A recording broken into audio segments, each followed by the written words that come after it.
Thank you very much, Men's Choir of Holidale SDA Church. So now I would like to call up my wife, Jasmine Querido. She is the daughter of Emil Reyes. Are you ready, hon?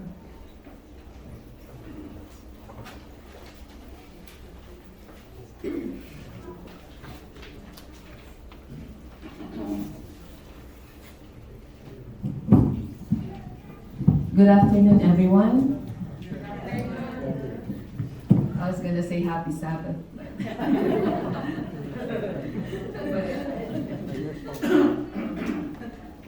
Good afternoon, and thank you all for coming today to my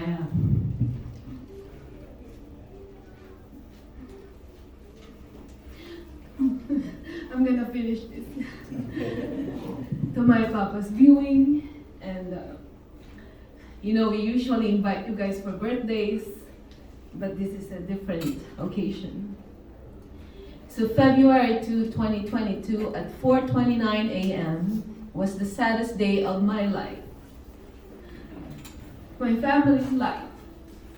That day, I had never imagined that one of the strongest, well-built, strong believer of herbal medicine and supplements, strong-willed, appreciated everything around him, even the littlest detail that most of us often taken for granted.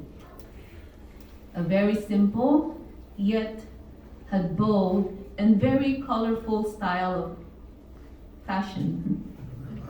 A lover of music, that he owned several guitars, harmonicas, accordion, and an equalizer. A fan of Patsy Cline, Beatles, Eric Clapton, and many more. A gifted person who can turn a bare land into a forest. A man who always envisioned planting thousands of snake plants. And I still believe he would have done it. The man who added maroon color in the front and backyard of their home. A person who will easily be spotted because of his radiant orange hair. A person who shopped almost every day at a thrift store, buying many colorful clothes. And who loved collecting belt buckles, and even asked my brother JR, or we call him Deal, to buy him more. Who owned multicolored shoelaces, who appreciated the colors pink, purple, orange, fuchsia, all the girly colors. Had recently became so drawn into angel statues, collected variety of flower vases, a true lover of nature, who never failed to collect and sell our recyclables, who liked to keep variety of items like plates, silverware, pots, just to name a few to send to the Philippines. The man who always looked back and never forgets where he came from. A man who always thought us about loving and caring for other people. Unselfish, and was always willing to share even his small fortune to others. He who never failed to talk non-stop. Didn't gossip, I suppose.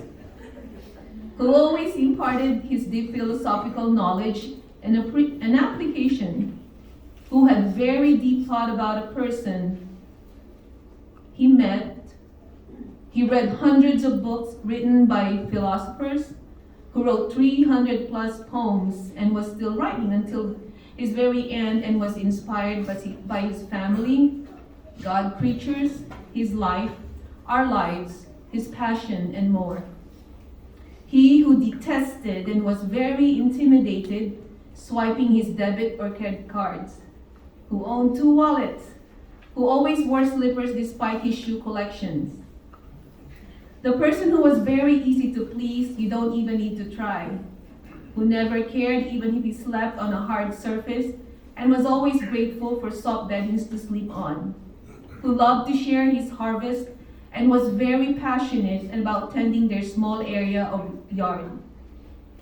He would give you free massage and had untiringly done so to my mom's worked up legs, who was always contented with his life despite of its own ups and downs, who was always thankful even for the tiniest item he seized and encountered, who never compared my siblings and I with each other, who always encouraged and gave us sufficient motivation in life, who was never affectionate. He wouldn't hug us, nor say, "I love you," but would always talk to us as his own way of expressing that he cared, who would sometimes answer Mama's phone when I called, and would always say, "Gusto mo makausap mama mo?" He always had very good appetite and often blamed my mama for preparing delicious food.